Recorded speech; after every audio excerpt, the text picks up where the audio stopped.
Hey guys, tonight we journey back to a time when winter wasn't just a season. It was a survival challenge. Imagine this. You're a medieval peasant, the leaves are barely done falling, and already the wind bites like it's got a grudge. Your breath fogs in the air, your boots are damp, and the frost isn't just dusting the windows, it's working its way into your bones. The summer wheat? Gone. The apples? Half-rotten or shriveled in sacks?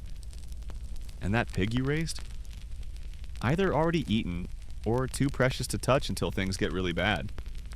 You probably won't survive this, so before you get comfortable, take a moment to like the video and subscribe, but only if you genuinely enjoy what I do here. And hey, tell me where you're watching from and what time it is there. I love seeing how far this sleepy little community reaches. Now, dim the lights, maybe turn on a fan for that soft background hum, and let's ease into tonight's journey together. The wind has turned sharp, and you can feel it in your joints, even though you're only 23. That's basically medieval middle-aged. You wrap your wool cloak tighter, fraying at the sleeves, and stare out across the stubbled fields. The harvest is done. The last of the barley was threshed 3 days ago, and the straw's been dragged into the thatched roof to keep out the chill. But you know, it won't be enough. It never is. There's a strange panic that creeps in as the first frost settles. You've seen this before. The hurried tucking of vegetables into root cellars, the frantic scouring for firewood, and the whispered barters at market for salt, grain, even onions. Anything that stores, anything that lasts. Because what you got now, that's all you'll have till April, if you're lucky. You watch your neighbor drag a sack of something, turnips maybe, into his cottage. He's trying to look casual, but everyone knows that sack is life insurance. In lean years, people have fought over worse. You head inside your own home. The scent is sharp, smoke, drying herbs, the faint sour of old cheese. You check your shelves, which are more like mud-plastered ledges stuck into the wall. A few clay pots of preserved plums. Half a wheel of cheese wrapped in waxy linen. Some dried broad beans. Barley flour in a coarse sack tied tight to keep the mice out. And one lonely smoked fish hanging from a hook by the chimney. You don't even want to know if it's still good. That fish may be your Christmas dinner. You've learned to count everything by the day. Every egg laid, every spoonful of lentils, every twist of salt pork. That's a decision. Eat it now and feel full for a night, or stretch it, just maybe, and live another week. Historians still argue whether peasants in your region ever had surplus years. Some records claim periodic abundance, but others point to skeletal remains that tell a darker story. Malnutrition, stunted growth, teeth worn down by grain grit. So much for a golden age. But you're not thinking of bones. You're thinking of what's left in the smokehouse and how much colder it'll get once December hits. There's a trick you learned from your grandmother. Rub lard into your boots to keep them pliable and water resistant. It works, sort of. Your toes are still numb, but at least they're not wet. Outside, children gather the last windfall apples. They're sour, bird-pecked, and bruised.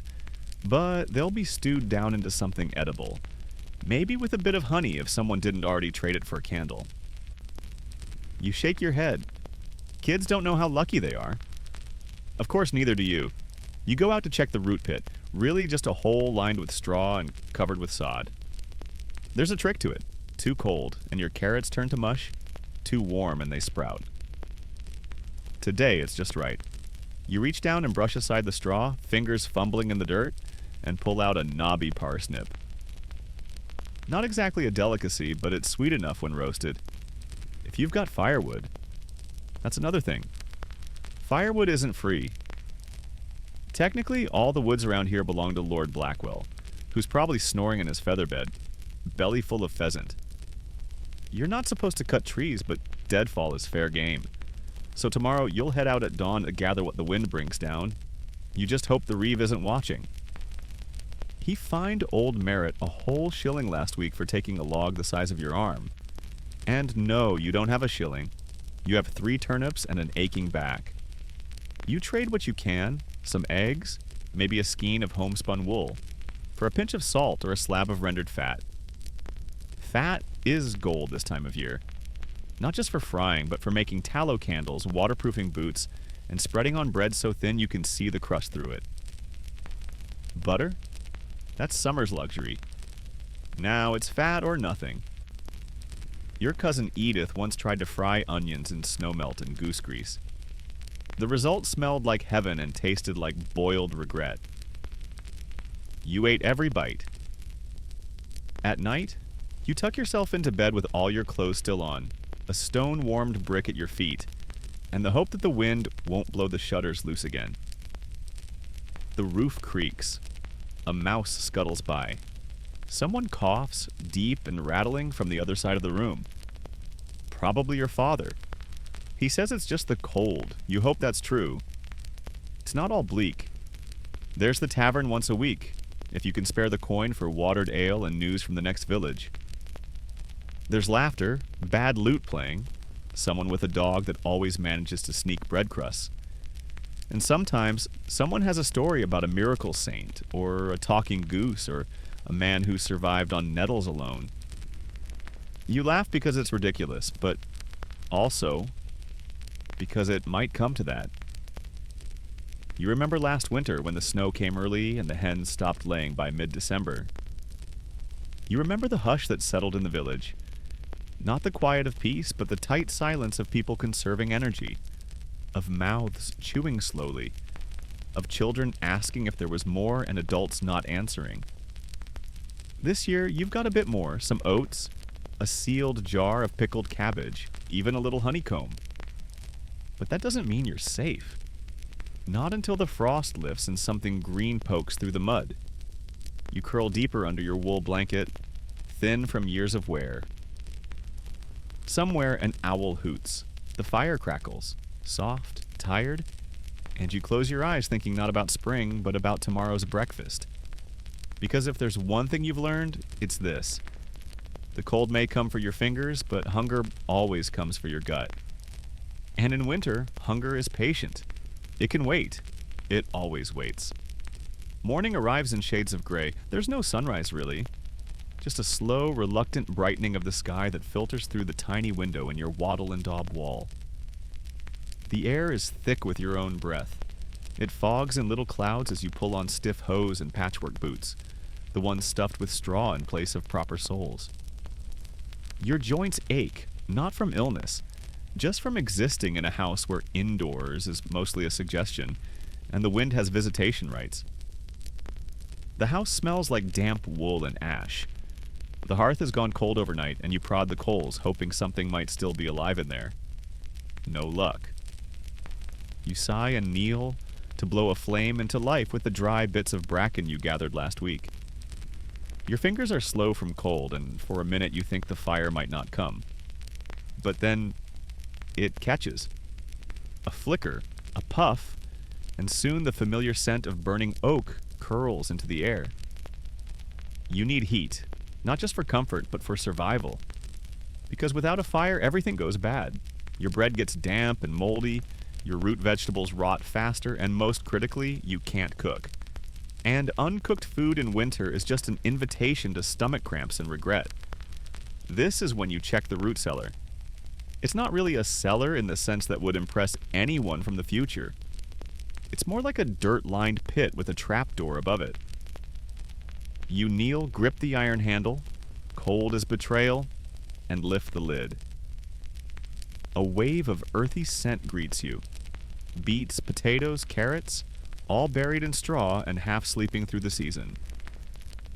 You reach in and pluck out a few sad-looking parsnips and a shriveled cabbage that smells slightly sour but still edible.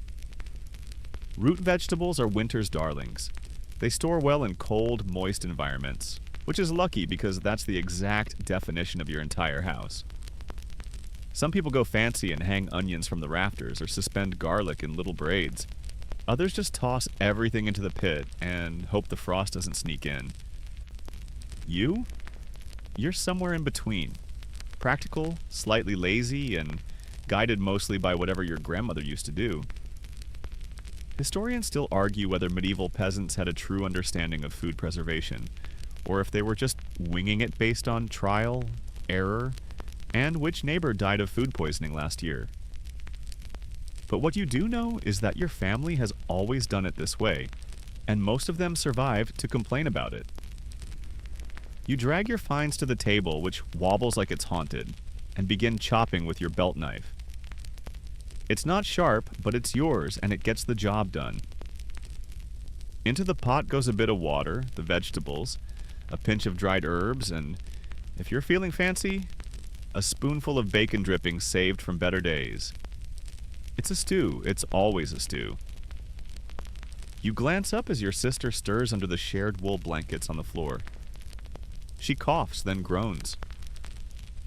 "Any porridge?" she asks. You shrug. "Soon, just warming it." She rolls back over, clearly unimpressed. Breakfast is whatever you've managed to keep from freezing. Sometimes it's thin gruel made with oats, sometimes just stale bread soaked in warm milk, when there's milk. On better days, there's a spoonful of honey or jam left from summer. But those are rare now. The trick isn't just having food, it's having space to store it and knowing where to put what. Potatoes and turnips do best in the cellar. Cheese? You wrap it in linen and hang it near the rafters where the air is cool but not too damp. Apples? Those go in a barrel layered with straw or ash. It sounds clever, but really it's just desperation that's been handed down like a family recipe. Some villages even use spring-fed caves as natural refrigerators. Your friend Hamlin once bragged about how his uncle's apples lasted all the way to Candlemas. You're still not sure if you believe him. You take a moment to inspect your clay jars. One has souring milk, which may yet become curds if the gods of chemistry are smiling. Another has dried plums, shriveled but sweet. You debate adding a few to the stew just for a hint of flavor. But then you think better of it. Plums are for feast days, or, failing that, bribes. The smoke from the hearth curls lazily toward the ceiling, where it collects like a ghost trying to escape. Your eyes sting, but the warmth is worth it. You poke the stew and watch as bubbles form, slow, thick, promising. There's a reason so much winter food was boiled. Boiling is safer, it stretches ingredients, it softens the hard things, roots, grains, old bread, and pulls out flavor where you'd swear there was none. It's humble magic. And in a world where ovens are communal and yeast is a mystery you beg from the baker, your little iron pot is both lifeline and altar. Your neighbor knocks on the door. It's old Maud, wrapped in furs and irritation. "You still got that onion?" she asks without greeting. You nod cautiously. "Trade you half a wedge of dried apple, still sweet." You narrow your eyes. Maud's apples are usually sweet in theory and leathery in practice. But dried fruit is dried fruit, and your stew could use something. You agree. The trade is made with solemn nods. She leaves with the onion, and you add the apple to your pot. A win. And yet, even now you wonder, was it worth it? The stew tastes acceptable. Warm, a bit salty, with notes of earth and trying your best. You share it out in wooden bowls, and everyone eats in silence, except for the occasional slurp or murmur of approval. There's no concept of a balanced diet here. You eat what's available, what doesn't make you sick, and what fills your belly for a few hours. You clean the bowls with crusts of bread, dry them near the hearth, and stash them under the bench. Then it's time to check the clay shelves built right into the wall, your medieval pantry. There's a jar of pickled onions, a lump of lard sealed in wax, and a small cloth bundle of dried nettles. Not glamorous, but useful. Dried nettles, by the way, are kind of a medieval superfood. You steep them in hot water for a kind of tea. It's bitter, green, and vaguely healthy, or so people say. Your cousin swears it fixes everything from coughs to heartbreak. You tried it once and mostly just needed to pee a lot. Still, you'll probably make some later. You glance around the room, this cramped, smoke-streaked little world. The walls are thick with mud and straw. The floor is packed earth, swept smooth each morning with a bundle of reeds. The ceiling is low, the beams darkened by years of fire smoke, but it's home. It keeps the worst of the cold out, mostly. And when it doesn't, well, there's always another layer of wool. Winter isn't just a season, it's a state of mind.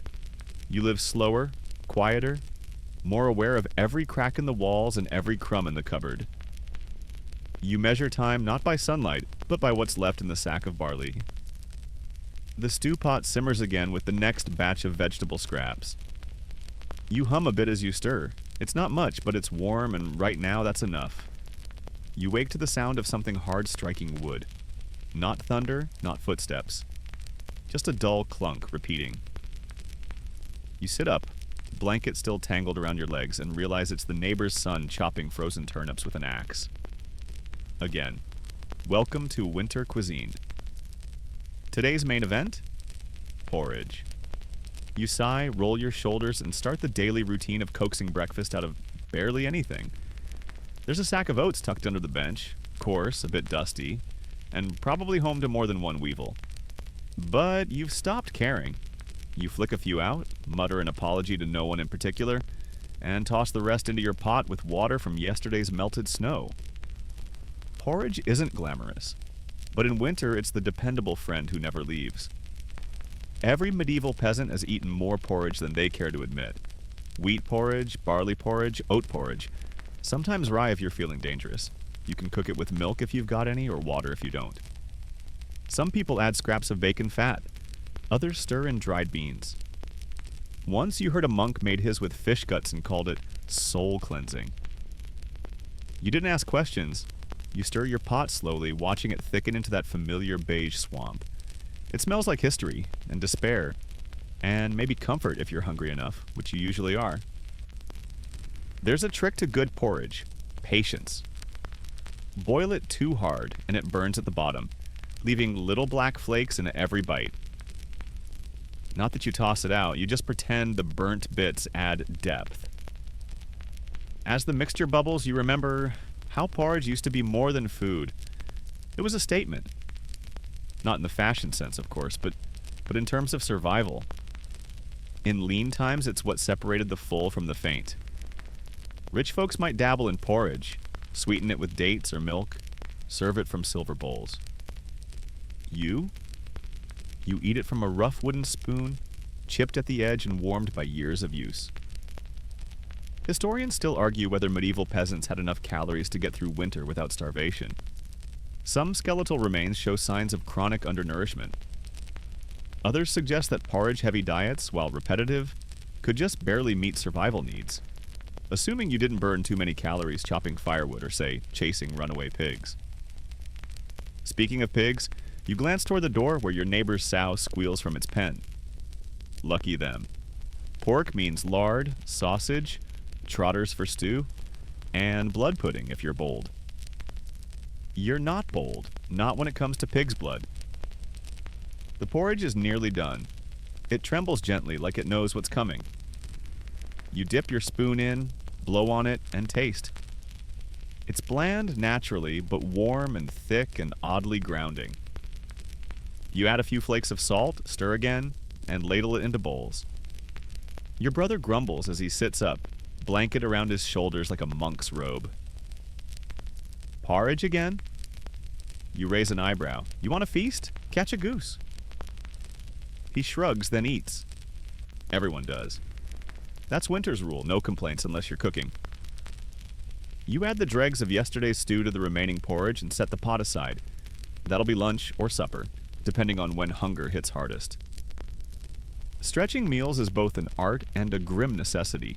A clever cook in your village once said that any food could last twice as long if served in a small bowl and followed by silence. She wasn't wrong. Once the bowls are clean, or at least not actively filthy, you check your pantry again. The same inventory stares back at you. Dried beans, old flour, pickled onions. You pull out the beans. Soak them in snow water. They'll need hours, maybe all day, to soften. While you wait, you grind a bit of barley for more porridge later. The quernstone squeals in protest. It's slow work, your arm aching after just a few turns, but the rhythm is oddly calming. Grains fall like sand, collecting in the wooden bowl below. This flour is rough, dark, full of bran and grit. You'll mix it with water and flatten it into a crude flatbread later, cooked right on the hearthstone. You sometimes envy townsfolk who have access to proper bakeries, with their yeast and communal ovens. But then you remember they also have to deal with the miller's fees and the baker's thumb. Literally a thumb's worth of flour taxed from every batch. Your mother once told you about a year when the miller took too much. The villagers tied him to the water wheel in protest. Whether that's true or just dramatic bedtime legend, you're not sure. But the mental image warms you more than the fire. Mid-morning brings another visitor. A traveling tinker with 2 donkeys and a cart full of broken dreams. He offers to trade pots, patches, or sharpened knives for anything edible. You glance at your barley flour and shake your head. He shrugs, throws you a wink, and offers a bit of news instead. Says the next village over is out of salt. Their winter pork's gone bad. They're boiling it anyway. You thank him and trade a cup of hot porridge for a tale about a knight who supposedly defeated hunger by fasting until spring. His armor didn't fit afterward, the tinker says with a grin, then trots away. You're still thinking about that night when you step outside to stretch your legs. Snow crunches underfoot. Your breath curls like smoke. A few chickens peck near the door, beaks buried in frost. You check the coop. 1 egg. Glorious, golden, and fragile as your patience? You hold it like treasure and consider breakfast again. No, save it. It could be an ingredient or a bribe, or part of tomorrow's supper. Every egg in winter is a decision with weight. Back inside, the beans are swelling nicely in their pot. You add a pinch of crushed nettle, a spoon of lard, and a few dried herbs. It smells adequate. Lunch is served. As you eat, you recall your uncle's claim that porridge used to be a sacred food, offered to the hearth spirit, blessed by monks, even used in weddings.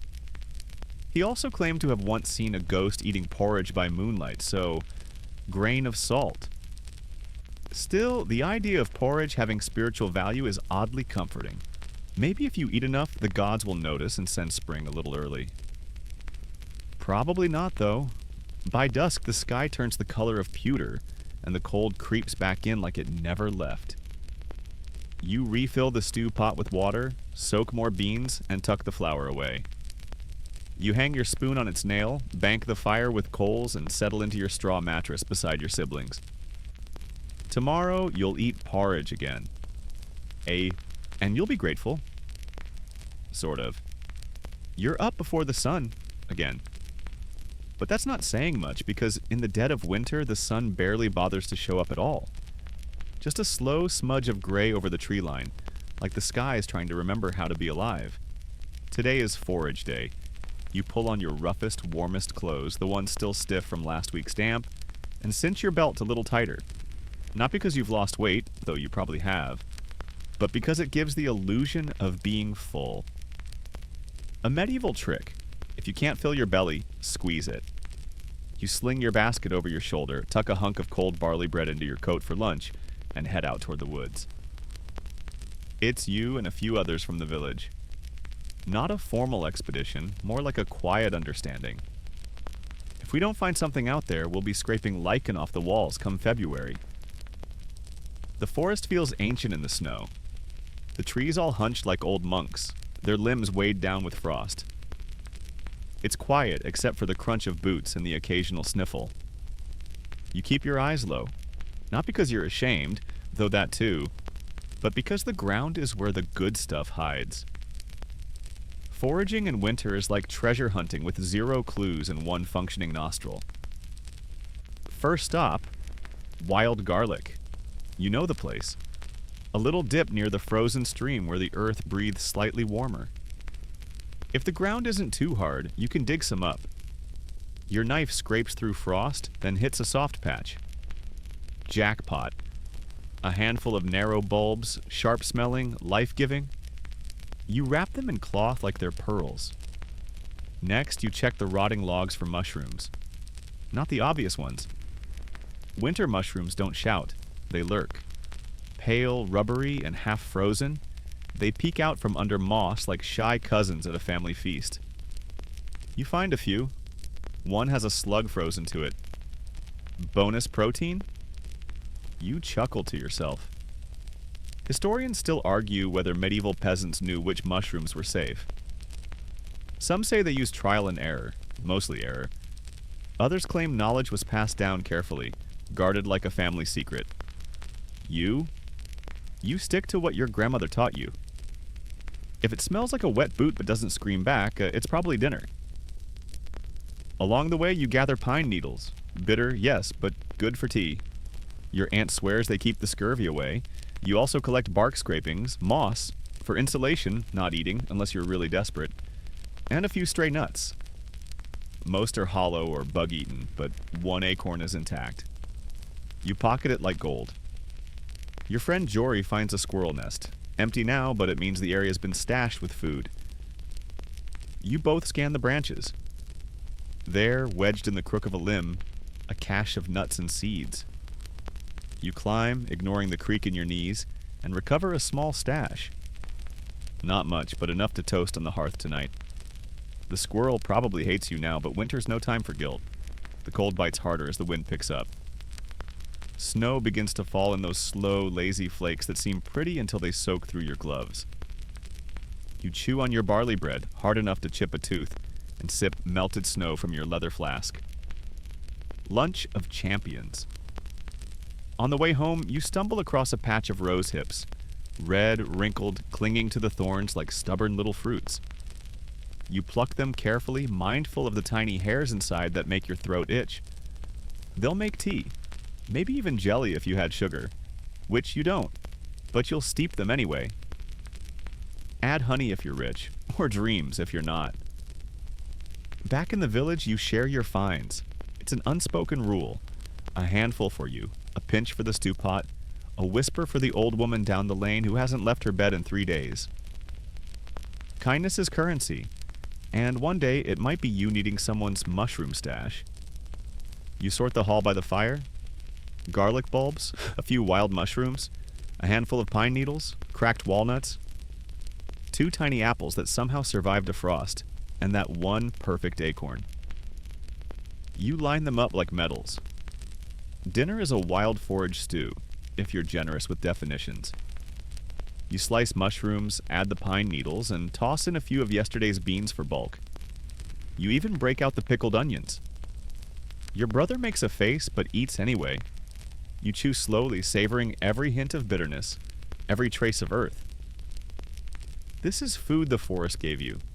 Quiet food, patient food, food that doesn't care if you're noble or nothing. Afterward, your grandmother tells the story again, the one about the man who survived a whole winter on roots and bark, and came out stronger than before.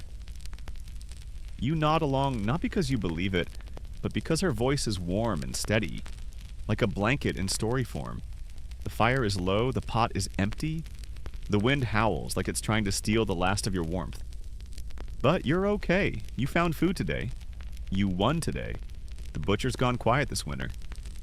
Not because he's dead, though that wouldn't be shocking, given his tendency to sample raw sausage, but because there's nothing left to butcher, at least not officially. You pull your cloak tighter against the morning wind as you pass his shop.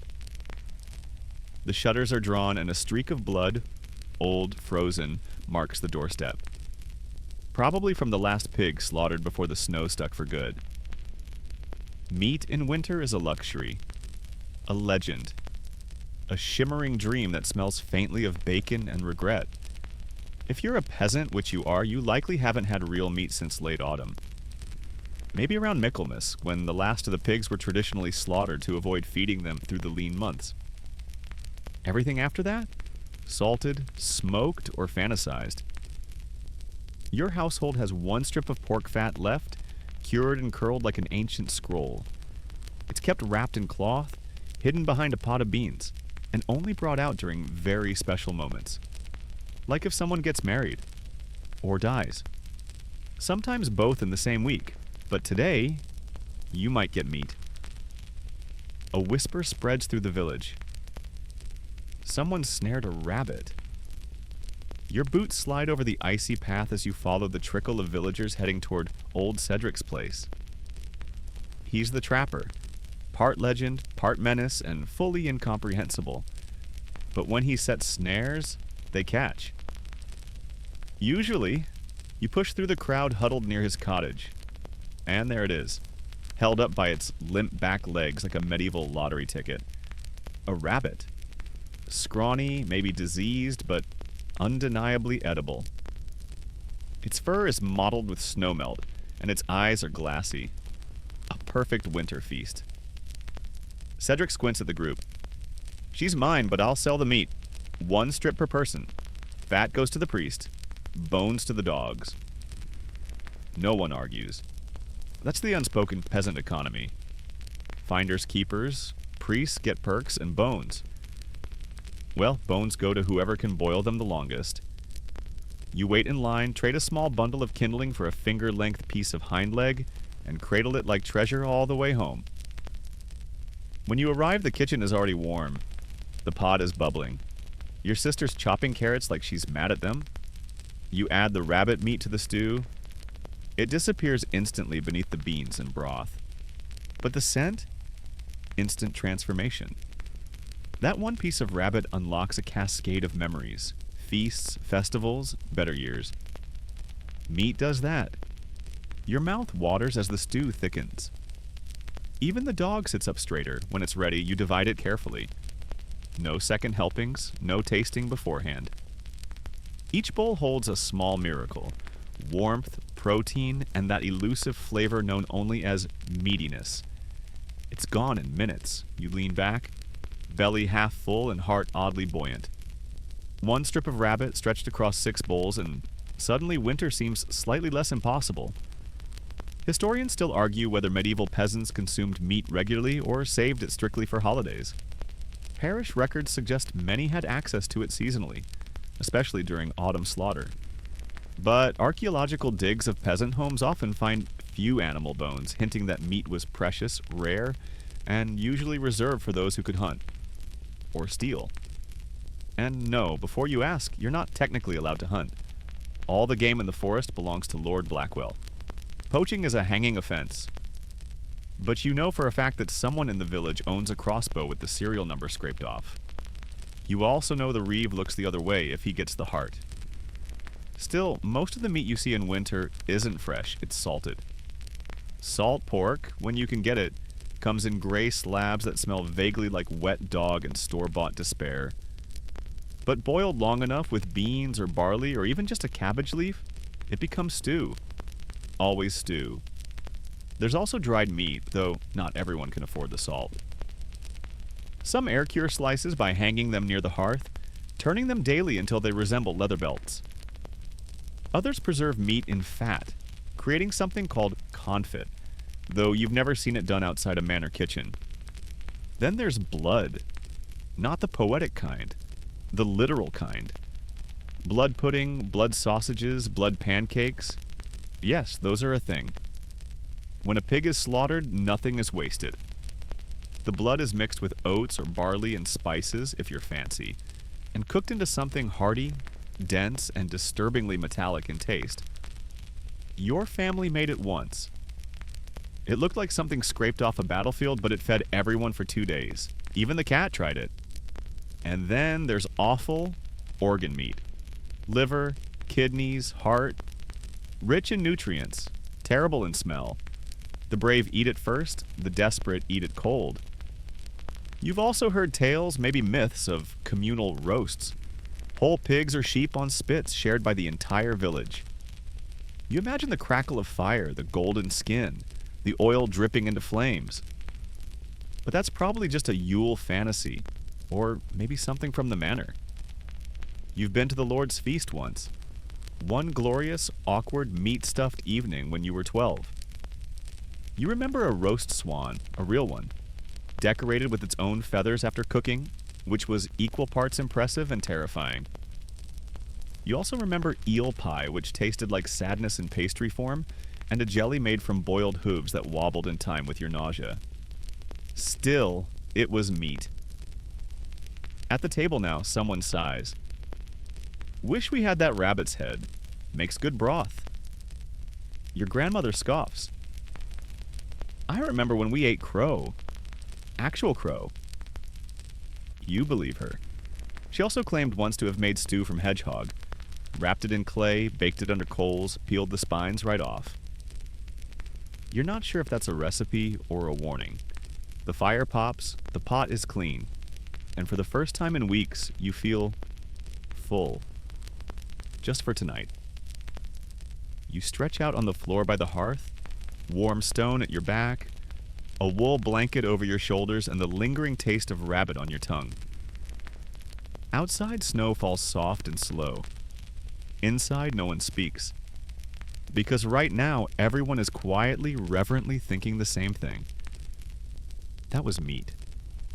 You wake up groggy, the smell of last night's rabbit stew still lingering faintly in the air, almost like a dream.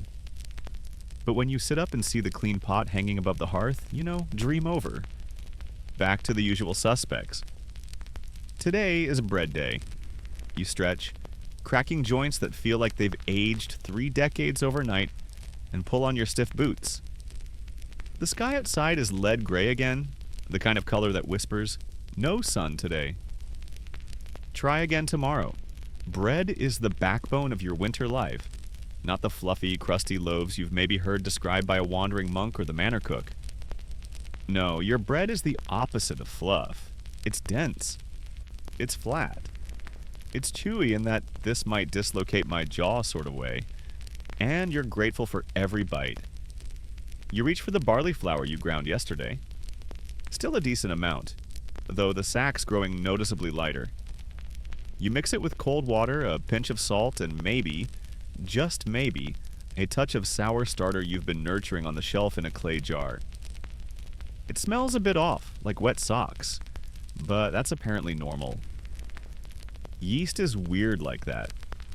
You knead the dough, if you can call it kneading. It's more like smearing a damp lump around a board until it stops fighting you. Then you pat it flat, slap it on a hot stone in the hearth, and let the fire do the rest. This is your flatbread, your survival disc, your edible plate. It won't rise, it won't be fluffy, but it'll fill you. You make several rounds, enough to last the day. Some will be eaten with beans, some with lard. One will end up as a spoon. One might even become a sandwich, if you had anything resembling a filling. Today, that's lard and garlic. A peasant's delight. Bread has always been your fallback. When the stew is gone, the beans haven't soaked, and the only thing in your pantry is dread you can still make bread. Historians agree that medieval peasants ate a lot of bread, sometimes up to 2 pounds a day. It was the staple, the default, the non-negotiable. Wheat bread was rare and considered high status. You mostly deal in barley, rye, and oat flour, rough, dark, and filled with enough fiber to challenge even the hardiest gut. There's a saying in your village, if it doesn't crack a tooth, it's not real bread. It's only funny until someone loses a molar. Some folks bake their loaves in clay domes they build over hot stones. Others walk their dough to the communal oven, the four banal, owned by the Lord of course, and taxed accordingly. You have to pay to use it, either in coin, grain, or part of your finished bread. And don't even think about building your own oven without permission. That's illegal. Fires are dangerous. Fires mean burned houses, and burned houses mean lost taxes.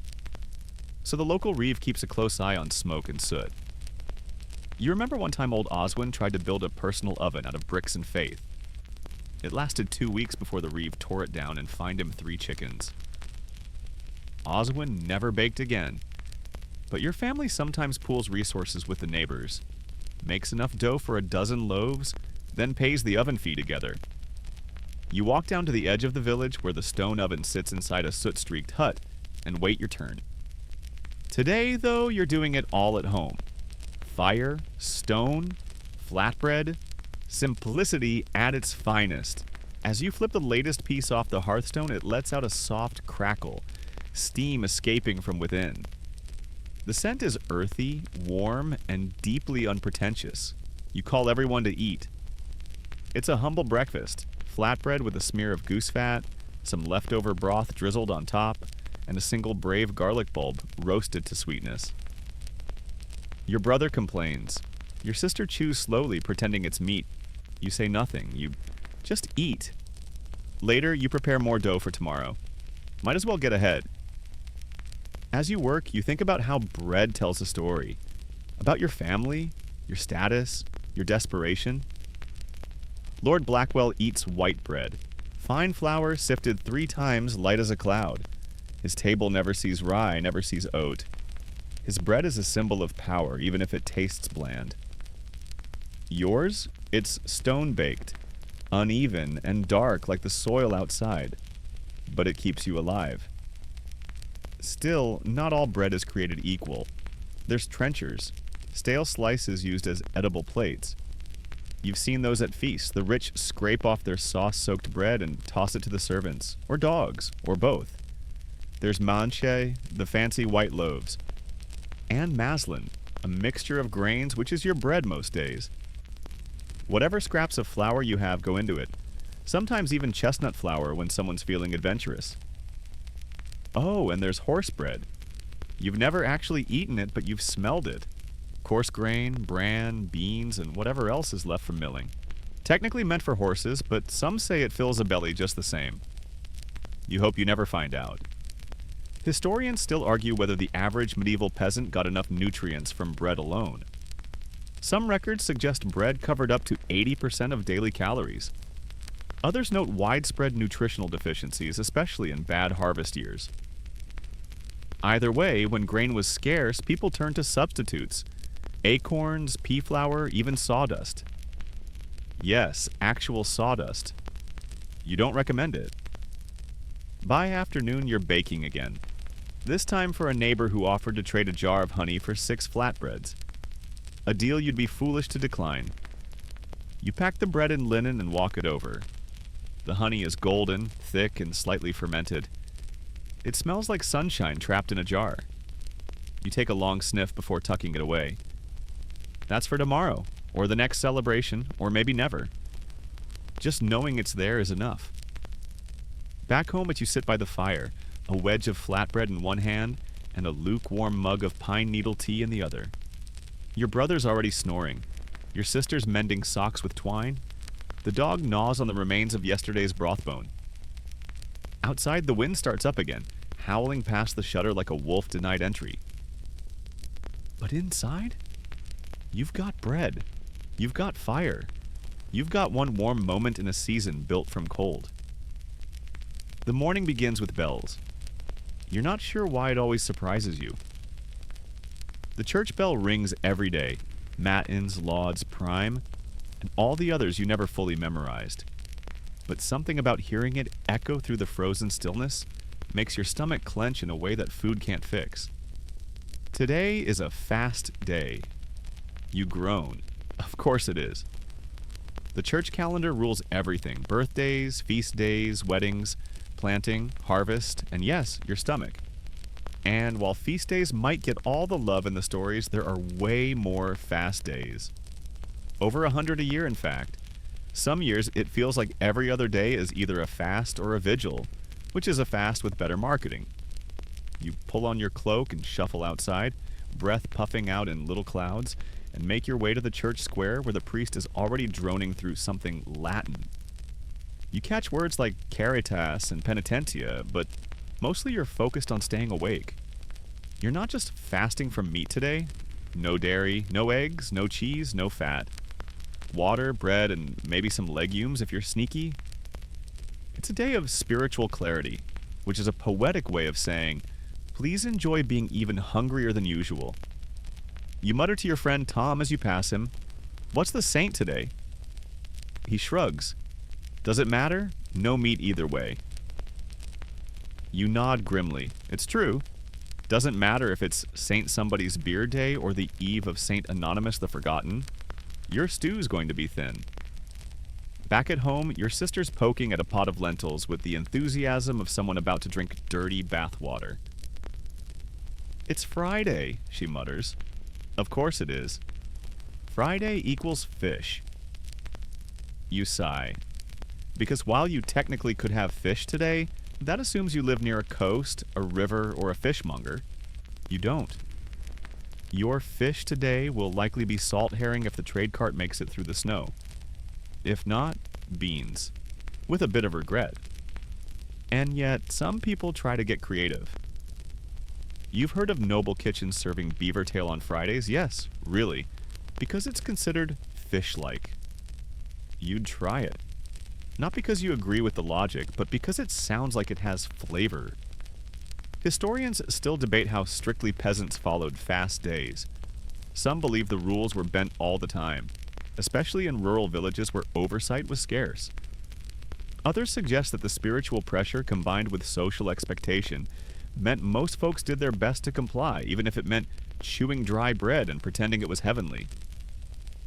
You do your best too. Today's breakfast is surprise barley porridge, made with water and a pinch of wild herbs. You serve it plain, no fat, no drippings. Just humble mush in a wooden bowl. You eat in silence. Fasting is as much about quiet as it is about food. Later, you try to distract yourself with chores. Splitting kindling, mending a boot, scrubbing soot off the hearthstone with stale beer. But your stomach keeps reminding you, you're fasting. There's an odd sort of dignity to it. The knowing that everyone else is also hungry. That across the village and the country, and even across Christendom, millions of bellies are rumbling in rhythm with yours. It's solidarity in suffering. Or at least that's what the priest says. But solidarity doesn't make lentils taste better. Midday brings a small miracle. A traveling peddler with a barrel of salted eels. You don't ask how. You don't ask where from. You just trade 2 skeins of thread and a chunk of honeycomb for 1 slippery, glistening eel wrapped in damp cloth. Back home, you gut it over the hearth, toss the bones to the dog, and drop it into the bubbling lentil pot. The effect is immediate. The broth darkens, the scent rises. Your sister actually smiles. It's still a fast meal, but it feels rich, deeper, slightly rebellious. The eel stretches across 3 bowls. You eat slowly, eyes closed for a moment, pretending you're at the manor feast. You imagine golden platters and roasted game and the clink of silver. Then you open your eyes and remember you're holding a wooden spoon with a splinter in the handle. But still, this eel? It's luxury. You wipe the bowl with a crust of oat bread, chew thoughtfully, and glance out the window. Snow's falling again, of course. A slow, steady blanket that swallows sound and hope in equal measure. You remember one winter when the priest came down with a cough and couldn't hold services for weeks. It was chaos, no bells, no fasts. People ate meat on Wednesdays. Someone made stew during Lent. It felt like the world tilted on its axis. When the priest returned, he was pale, furious, and smelling faintly of onions. He fined half the village and made them attend Mass twice a day for a week. Since then, no one forgets a fast. You clean up the bowls, save the eel bones to boil for tomorrow, and wrap what's left of the lentils in cloth. You add a pinch of salt and a prayer because both seem equally valuable right now. Evening falls early. You light a single tallow candle and say the required prayers. Your sister mumbles through hers with a mouthful of cold bread. Your brother just nods and hopes no one notices. The fast has sharpened your senses, or maybe just made you irritable. Either way, the candle's flickering feels poetic, like you're meant to learn something from the hunger. You stretch out on the floor, watching the shadows sway on the rafters, and try not to think of cheese. Or fat. Or the pork you once traded for a comb and immediately regretted. Instead, you focus on the rhythm of winter. Eat, fast, eat, hope, eat, pray, fast again. The seasons change slowly, but hunger moves fast. And tonight, it's just a little slower, thanks to one blessed salty eel.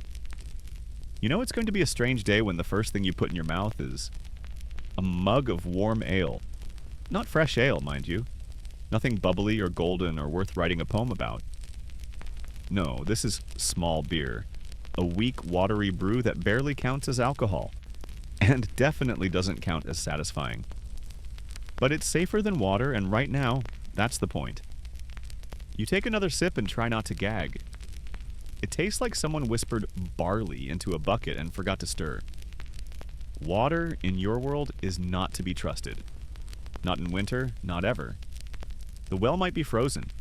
The stream probably has sheep standing in it, or worse, upstream surprises. So, unless you're melting snow over the fire, your best bet is to drink something that's been boiled, or fermented. Enter ale. Small beer is the lifeblood of winter hydration. Low in alcohol, but high in, hey, this won't kill you. It's brewed in batches and drunk almost immediately. You sometimes help your uncle mash the grains and stir the pot, his hands stained from years of brewing. The smell of malt and wet wood lingers long after.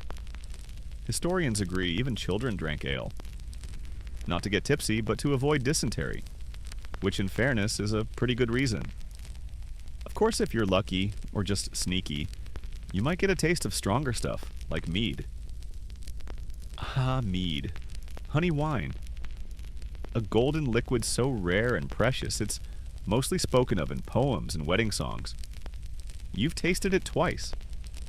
Once at a midsummer feast, once at a funeral. Both times it tasted like drinking sunlight filtered through a memory, but today? No mead, no wine, no cider. Just your humble, lukewarm mug of barley sadness. Your sister brews her own sometimes, using scraps of bread and foraged herbs. Once she tried pine needles and nearly knocked out the entire family with what she proudly called forest surprise. You haven't let her forget it. You take another sip and move on with your morning. There's a pot of broth on the fire. Just water with bones, really. Bones from the rabbit, the eel, the old chicken you ate 2 weeks ago. Every bone is saved, every scrap boiled. The longer it simmers, the better it gets. You toss in a pinch of dried nettles, maybe some barley if there's still a handful left. It's more water than meal, but it warms you, and warmth is half the battle. Soup in winter isn't about flavor, it's about survival. Anything that can be boiled will be. Old roots, cabbage stalks, bits of lard, dried herbs. If it doesn't actively smell like poison, it goes in the pot. And then, of course, there's medicinal stew. That's what your grandmother calls it, at least. It's a mix of bones, roots, vinegar, garlic, and something she refuses to identify. Secret ingredient, she says, eyes twinkling like a woman who's seen death and offered him a bowl of broth. It doesn't taste great, but it does something. Clears the head, settles the gut, occasionally induces sleep so deep you wake up thinking it's spring. Historians still debate how effective these peasant brews were. Some swear by the healing properties of garlic, nettles, and bone marrow. Others suspect most of it was placebo, with the real magic coming from heat, hydration, and the comfort of routine. You ladle out 2 bowls of broth, pass one to your sister, and sip yours slowly. It's hot. That's enough. Outside, the snow is still falling, now with that annoying slant that somehow finds its way into your boots no matter what. You wrap up and head to the woodshed to check the firewood. It's low. Again. You mutter a few medieval curses under your breath. Firewood, like ale, is life. Without it, no boiling, no baking, no broth. Some families burn peat. Others dried cow dung. You've tried both. They burn. They stink. They do the job. You spend the better part of the day chopping, stacking, and trying not to lose fingers to the axe or the cold. Eventually, your arms feel like rope, and your breath comes out in big white clouds. But the pile grows. Progress in winter is measured in cords of wood and empty bowls. Back inside, the air is thick with smoke and steam. Your sister's made a beer soup, stale ale mixed with garlic and old bread. Sounds awful. Tastes actually not bad, especially with a spoon of lard stirred in. This, in your world, is comfort food. And yes, you save the leftover liquid. Tomorrow's soup base. Your grandmother insists on a warm drink before bed. Not tea, too expensive. Not wine, too rare. Instead, she boils herbs. Chamomile, if she has it. More often, nettle or mint. You sip it slowly, feeling the heat spread through your chest like a fading candle. Sometimes you sneak in a little ale with honey. Just a splash. Just enough to take the edge off, because winter is long, and even the smallest comfort, the smallest warmth, can feel like rebellion. You curl up by the hearth, spoon tucked under your pillow like a prized possession. Your belly isn't full, but it's not empty. Your throat is warm. Your breath smells vaguely of garlic and barley. And that's enough, for now. You hear the commotion before you see it. Raised voices. Doors creaking open. Boots crunching over packed snow. You peek out the cottage window, foggy with your breath, and spot a group of villagers huddled near the communal well. Not fetching water, arguing loudly. That can only mean one thing. Someone's stolen food. You groan. Again? You step outside, wrapping your cloak tighter against the cutting wind. It's early and your bones haven't forgiven you yet, but when there's drama, your village doesn't believe in privacy. Everyone gathers. Everyone gossips. As you approach the crowd, you catch the tail end of the shouting. Cedric, the trapper, is red-faced and flailing his arms. "It were mine, I swear it. Snared it near the bend. Hid it under me floorboards." Marta, the Reeves' wife, stands firm. "And yet somehow your snare rabbit ended up in my stew pot last night." "Are you calling me a thief, Cedric?" People murmur. Cedric sputters. You shake your head. It's not about the rabbit. Not really. It's about desperation. This time of year, every scrap of food is political. Who gets the last onion? Who still has salted meat? Who has nothing and is eyeing your pantry with twitchy hands? Winter isn't just about surviving nature. It's about surviving each other. Your grandmother used to say, "Hunger makes neighbors look like enemies and soup pots look like treasure chests." You're starting to see what she meant. You think back to last year when a goat went missing. For 2 days, no one said a word. Then a stew appeared on someone's table. Rich, fatty, suspiciously generous. The next morning, bones were found in the snow. The goat never turned up, but everyone understood what had happened. No one confessed. No one confronted, but no one forgot either. Historians still argue whether peasant communities were tight-knit or fraught with conflict. Some records show incredible cooperation, shared labor, mutual aid, community feasts. Others show court cases over stolen turnips, broken fences, and accusations of flour theft. The truth, as always, lives somewhere in between. Back at the well, Cedric's been calmed by the priest, who always manages to show up just as the yelling turns interesting. "Let us remember," he says, "we are one flock under God. Let us share our burdens and our stew." That earns a few eye rolls, but also a few nods. You feel both. You walk home, avoiding Cedric's glare. You've got your own problems. Your pantry is low, again. 2 carrots, a half bag of oats, and a sealed jar of pickled turnip that smells like regret. You were hoping to stretch it to Sunday, maybe even fast a day, but now you're thinking about sheep. Not yours, of course. You don't own a sheep. But the widow at the end of the lane does. A little ewe with a limp. Friendly. Delicious looking, if you're honest. You shake your head. That's not the path. Yet. Still, the thought lingers. Instead, you head to the communal baking oven. You've scraped together enough flour for a small loaf and booked your slot a week ago. Today, it's finally your turn. The oven is a massive thing. Stone, ancient, soot-stained. It belongs to the manor, technically, and the baker oversees it like a gatekeeper of warmth. You greet her with your usual awkward smile and hand over your dough. She inspects it, nods. "Could use more yeast." You shrug. "So could we all." She chuckles and slides it in. You sit by the fire and wait, stomach growling. Around you, other villagers huddle with baskets, dough wrapped in cloth, hopeful eyes on the flames. You trade gossip. Talk about Cedric's rabbit. Wonder who'll go hungry next. Then the baker pulls your loaf out. It's not pretty. Lopsided, scorched in one corner, pale in another. But it's warm. Real. You take it like it's gold. You tear off a piece. The crust crunches. The inside's dense but soft. You chew slowly, letting the heat fill your mouth and chest. You head home, tearing off chunks as you go. You pass a child with wide eyes, you pause. Tear off a bit more, hand it over. She runs off without a word. Another mouth fed. Another tiny kindness in the middle of this cold, gray world. At home, your sister eyes the loaf. You break it in half and set it beside the fire. No stew to go with it tonight, but maybe tomorrow. You eat in silence. The bread has gone too quickly, but for a few moments you feel human again. Not just a body enduring winter, but a person living through it. Outside, the snow continues to fall. Inside, the fire crackles. Warmth. Barely, but enough. Because no one stole from you today. And in this season of quiet hungers and loud silences, that's what victory looks like. The cold today has a bite to it, sharper than usual, like it's grown teeth overnight.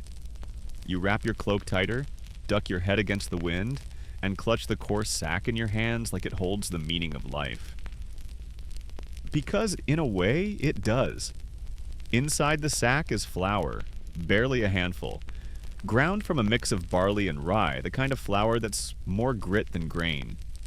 It's destined for bread, but not in your hearth today. You're heading to the communal oven again. It's your second trip this month. Your first loaf was devoured faster than you expected, which, considering you share a cottage with 5 people, 2 of them teenagers, shouldn't have been surprising. But now, you've scraped together just enough flour for one more round. No yeast, though, no starter. Which means you'll be bartering for that elusive, invisible magic. You arrive at the oven hut and take your place in the line. The smell of rising dough and scorched crust fills the air, warm and heavy. It's oddly comforting. Inside, the baker, middle-aged, tired, perpetually covered in flour, waves you in with a nod. You glance over your shoulder and catch sight of 2 children fighting over a crust. One wins, the other sulks. You remember doing the same. You offer your sack to the baker. She unties it, pinches the flour, grunts. Could use better sifting. You nod. I'll take whatever rise I can get. She sighs. I've got starter. You want it? Yes, you say. What's the price? She eyes you. 2 eggs. You hesitate. Eggs are gold. But so is bread that doesn't sit in your gut like a whetstone. I've got dried onions, you offer. She thinks, then nods. Half a handful. The deal is made. You pass the onions over, and she spoons a bit of bubbling starter into your bowl. It smells tangy, like something alive and slightly offended. But it'll do. You mix your dough in the corner while others shape loaves. Everyone pretends not to watch each other, but they do. Who brought wheat flour? Who added herbs? Who can afford fat? Every loaf is a quiet declaration of status, luck, and desperation. Your dough is flat, heavy, stubborn. It doesn't rise much, but you pat it into shape and hand it over. 30 minutes, the baker says.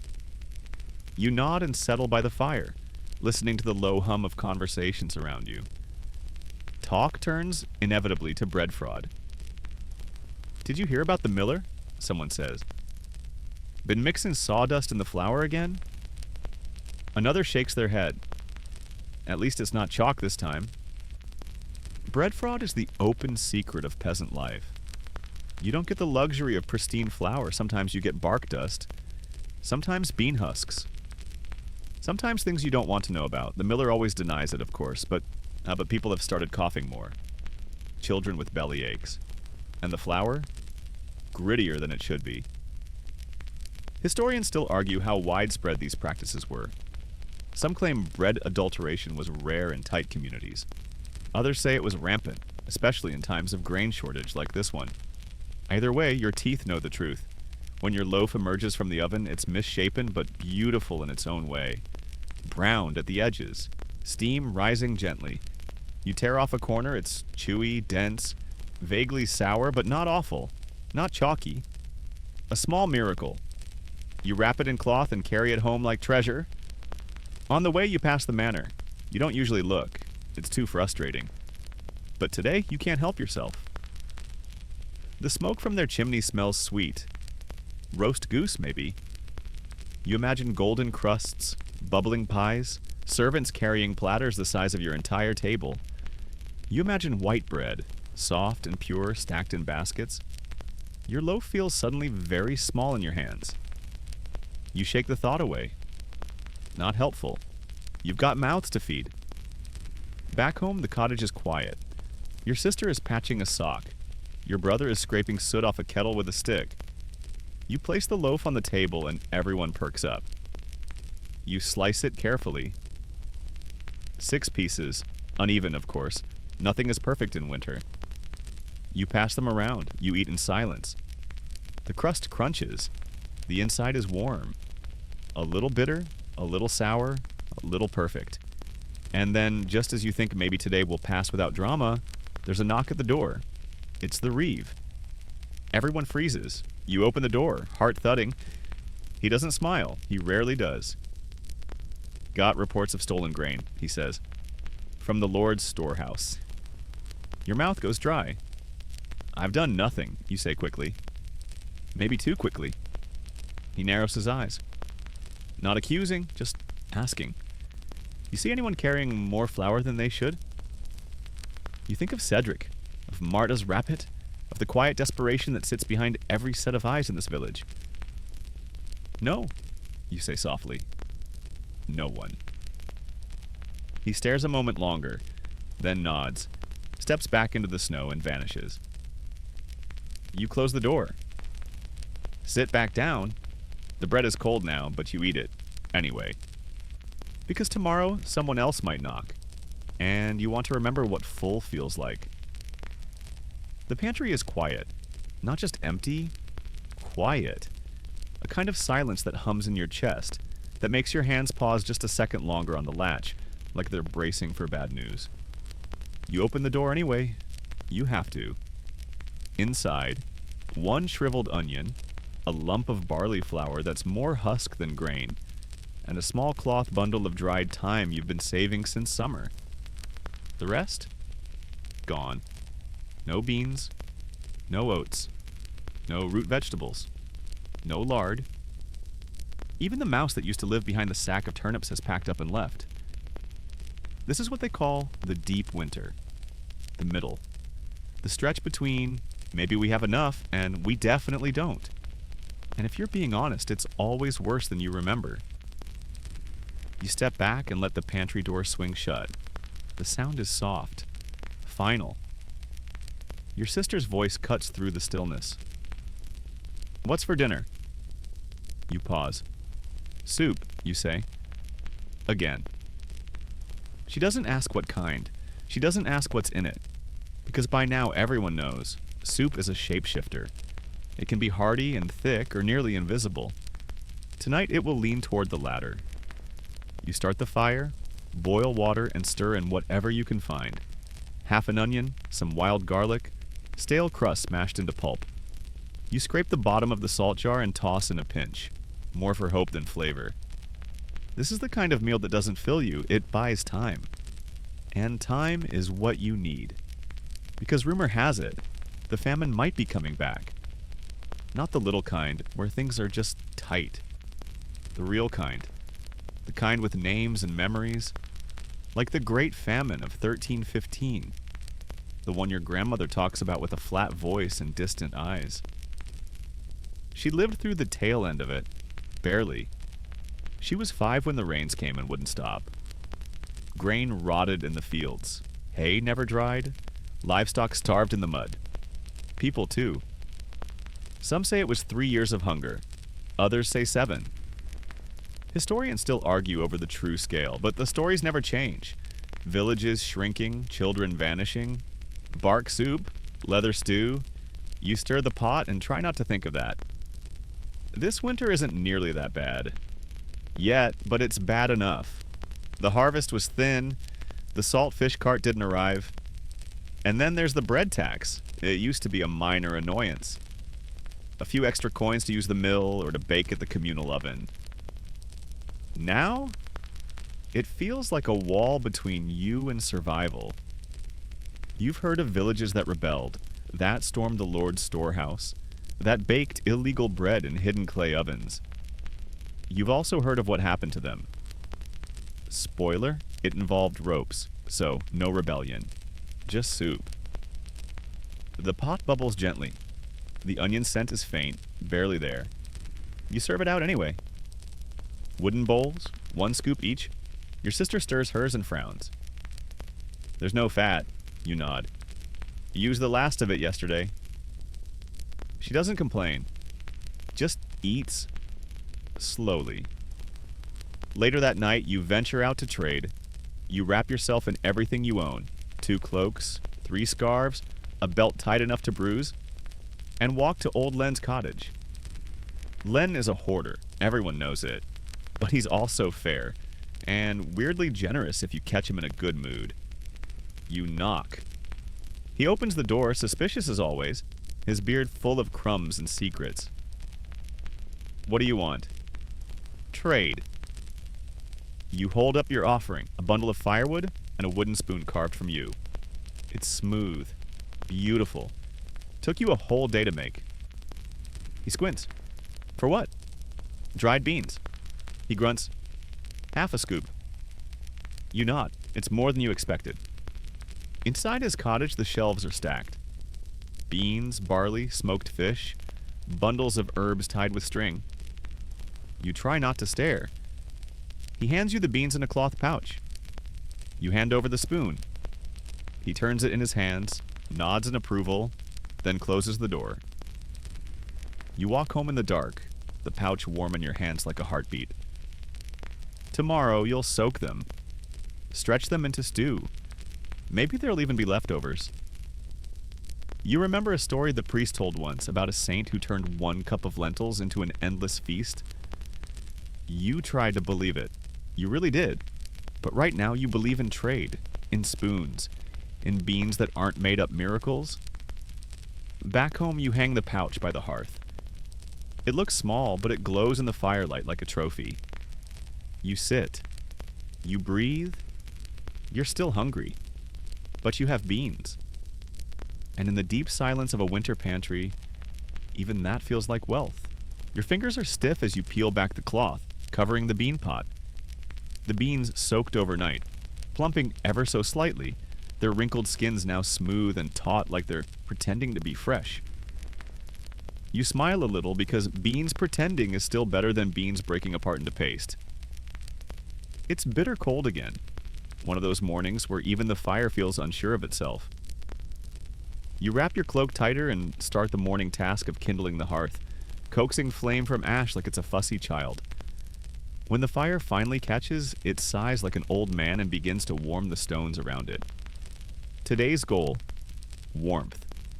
In the pot, in your body, in the air, because there's no heat outside. None. Your breath fogs like smoke. The windows are rimmed with frost. Your toes are only probably still attached, but you have a plan. Broth, beans, and spices. Yes, spices. Not many. Not the rich royal kind. No saffron, no cloves. But a pinch of peppercorns, traded months ago from a traveling merchant in return for 2. Lengths of homespun wool, and a small knot of dried mustard greens. Hidden deep in the spice jar like secret treasure. You drop them into the pot with reverence. In the world of medieval peasants, spices are rare, exotic, powerful. They're the whisper of far-off lands and warmer skies. Most peasants never taste them, not unless they work in a manor kitchen or get very, very lucky. But every now and then, someone comes through with something strange and sharp and golden. Turmeric, nutmeg, cinnamon bark, if you can believe it. Your grandmother claims she once had a single grain of saffron in a wedding stew. Tasted like the sun got drunk and danced through my mouth, she said, then promptly fell asleep. You stir your pot, imagining the flavor will be enough to warm your bones. Historians still argue whether peasants use spices with any regularity. Some say the price made them utterly unattainable. Others argue that small villages near trade routes or port towns might have occasional access, especially if someone had something valuable to barter: wool, honey, metal tools. Either way, for you, spices are a once-a-winter thing, and today's the day. The stew simmers slowly, its scent lifting up with the steam. A little bitter, a little earthy, and underneath it all, something bright, something sharp. You taste it. Your lips tingle. Just slightly, you nearly cry. Food that warms from the inside is rare. Usually it's hot in temperature, but cold in spirit. Thick porridge, thin broth, flatbread that fills your stomach like a rock. But this is a different kind of warmth.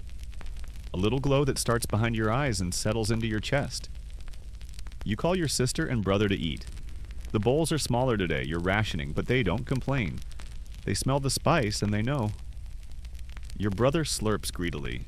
Your sister actually hums while chewing. You don't say anything. You just let it happen. After the meal, you wrap the rest of the pot in cloth and tuck it beside the hearth. Dinner will be even better after the flavors deepen. That's what your grandmother always says anyway, and you're choosing to believe her. Then you head outside. The snow crunches hard underfoot.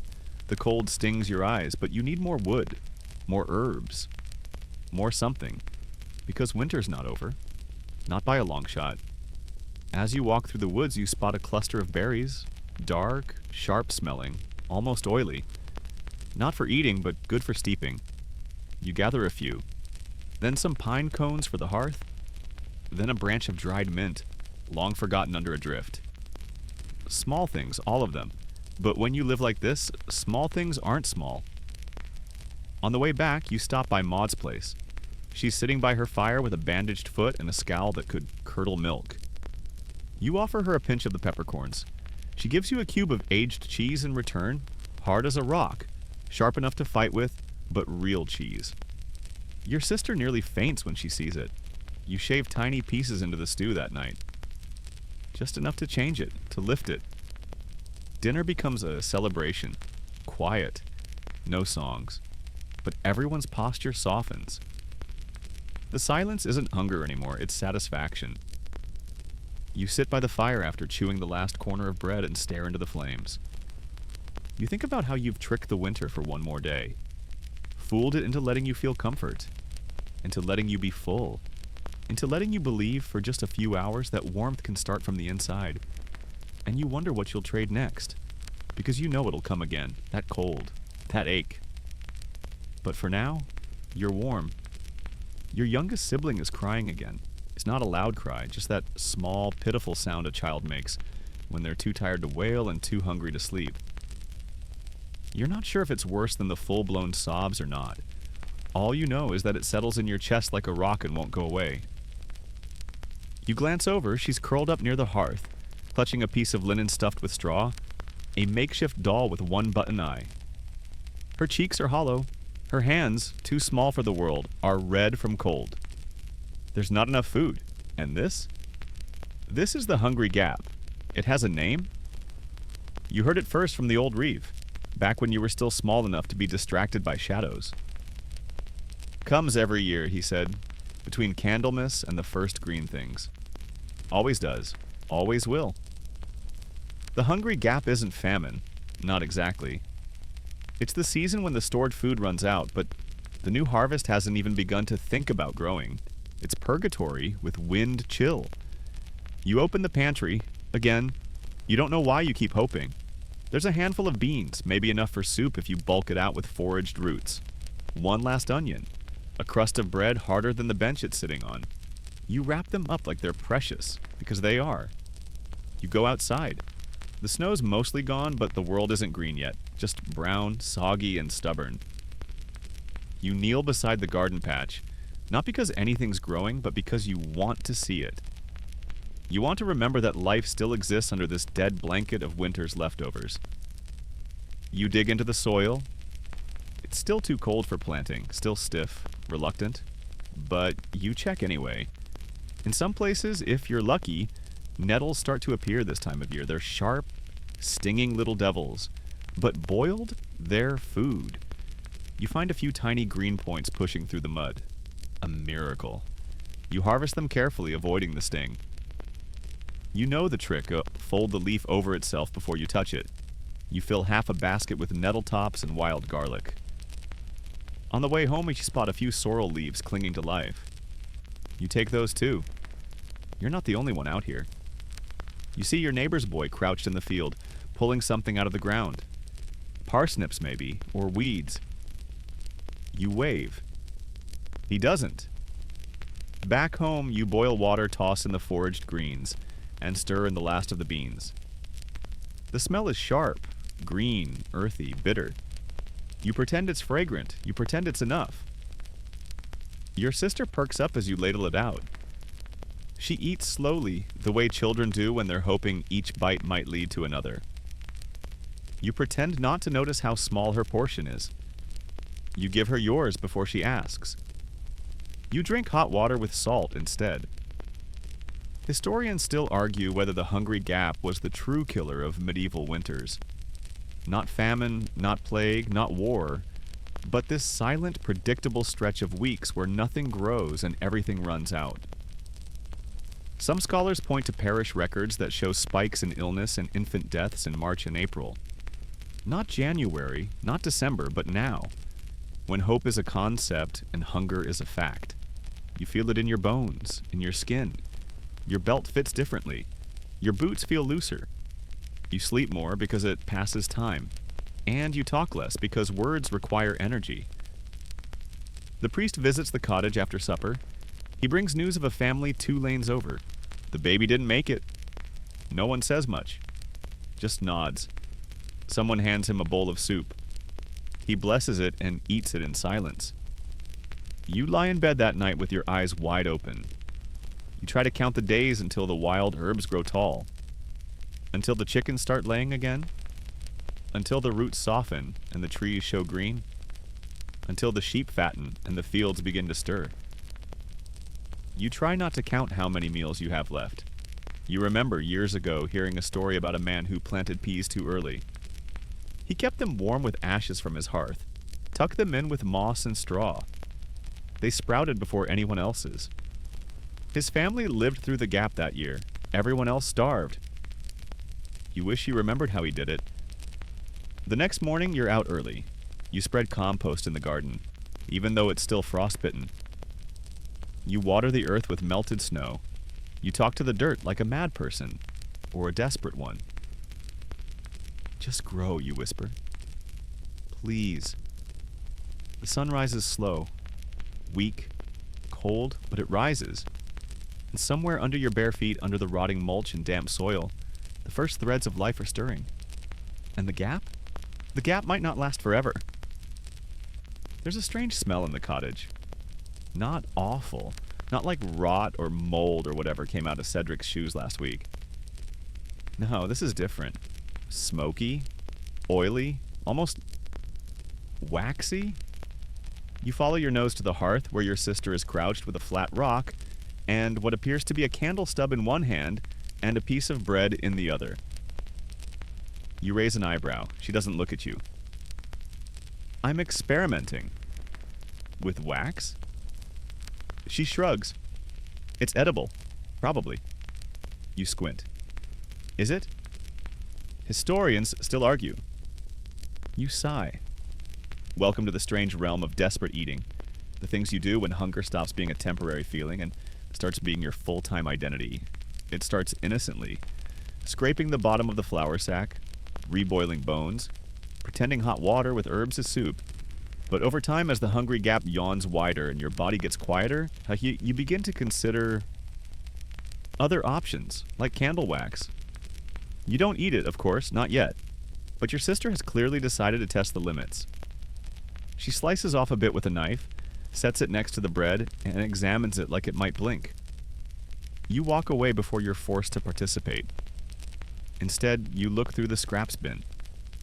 Sometimes you find forgotten treasures. Onion skins, garlic ends, carrot tops. Today, there's a crust of bread too hard to chew.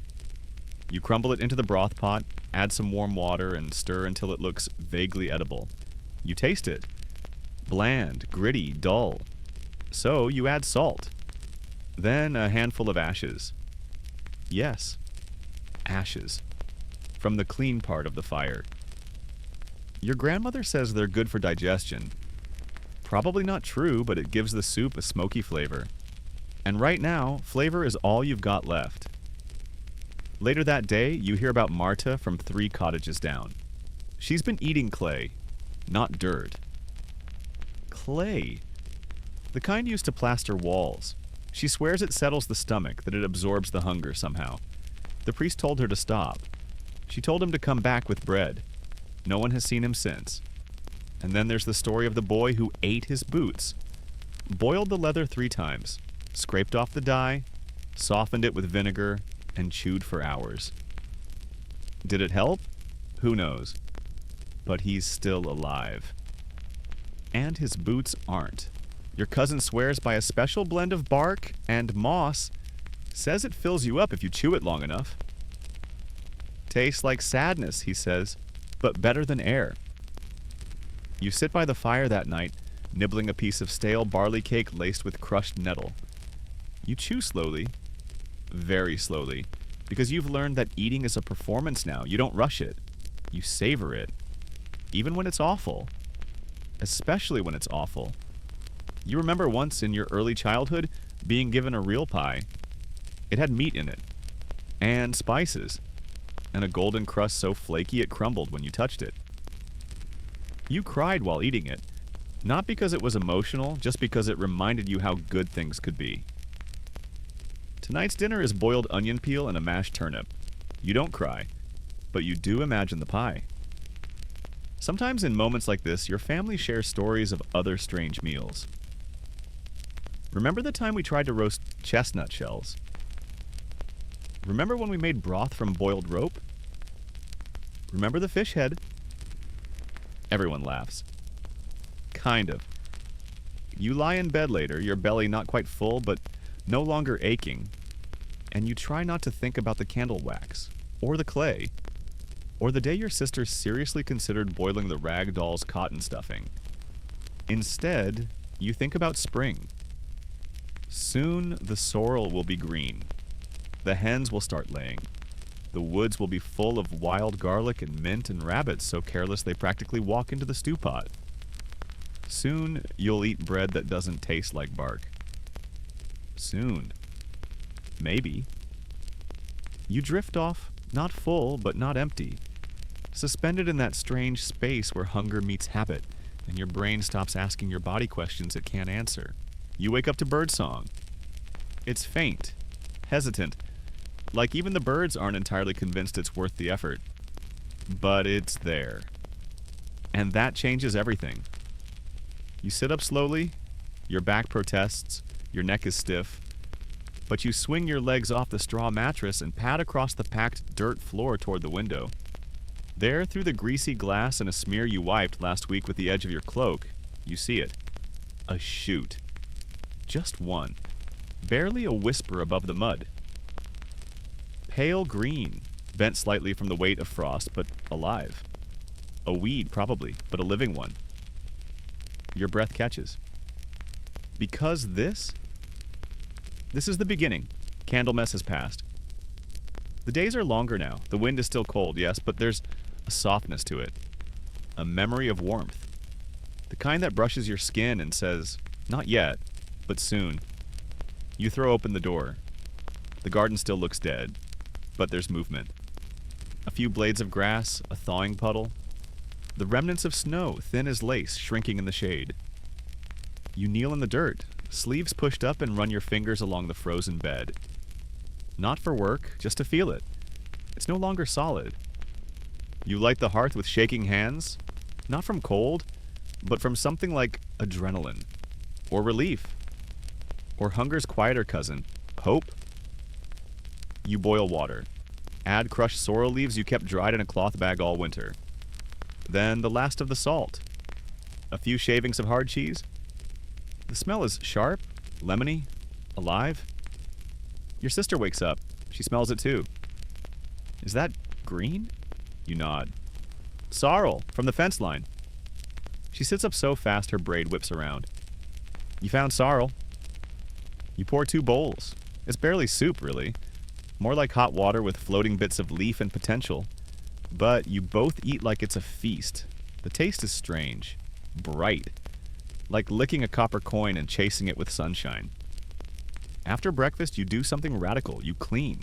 You sweep the hearth, rinse the clay bowls, dust the shelves with the edge of your sleeve. Not because it's necessary, but because it feels right. Like you're making space for something new. Later, you venture out with your sister to gather. The woods are still cold, but less cruel. You find wild garlic shoots, the first of the violets. Even a few mushrooms clinging stubbornly to the damp underside of a log. She picks a handful of dandelion leaves, grinning like a fool. You think we could make a salad? You blink. What's a salad? She shrugs. A bowl of things that aren't soup. You laugh.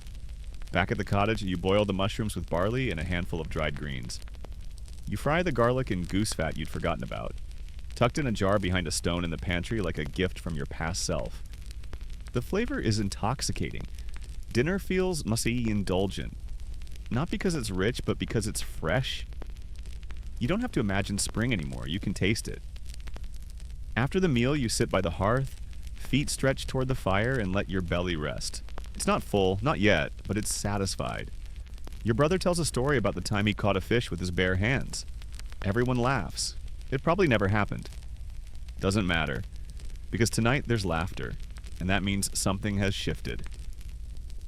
Later, you step outside. The moon is thin, like a fingernail. The wind still bites, but it doesn't linger. And overhead, stars blink like they're waking up too. You whisper a thank you to no one in particular, for the sorrel, for the green, for one more day survived.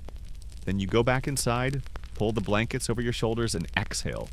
You're still here, and spring is coming, and now you breathe a little deeper. The fire has gone quiet. Just embers now, glowing softly in the hearth. The wind outside has softened into a low, steady hum, brushing gently against the thatched roof like a lullaby you didn't know you remembered. Your belly isn't quite full, but the sharp edge of hunger has dulled. And your fingers, once cold and cracked, now rest in the warmth of wool and firelight. The floor beneath you creaks gently as your family settles for the night. There's no talk now, no stories. Just the occasional sigh, the rustle of straw, and the long, slow rhythm of breath. You feel it too. That slow rhythm, that quiet hum. The stillness between thoughts. You remember the little green shoot in the garden. The sorrel, the garlic. The sun, brighter today than it was yesterday. You hold onto those images, tuck them behind your eyelids like warm stones before sleep. Soon the fields will bloom again. The hens will lay. The bread will rise without tricks or barter. But not tonight. Tonight there is only rest. A heavy quilt, a soft whistle of wind, the faint scent of herbs on your hands, and the quiet, steady truth. You've made it through another winter night. Sleep well, traveler. Sweet dreams.